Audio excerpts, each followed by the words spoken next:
ये सामने ग्लेशियर आ रही है, सामने देखें,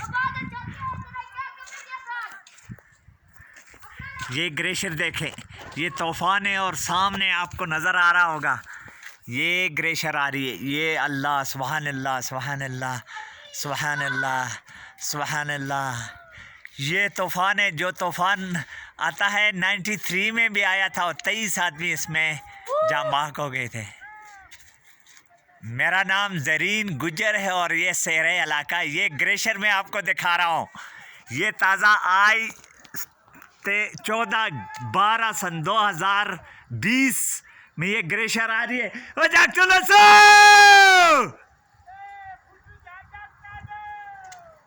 सुभान अल्लाह। ये मकानात आप देख रहे हैं, ये ग्लेशियर है। इस तूफान की वजह से यहाँ मसाइल और मसले बनते हैं।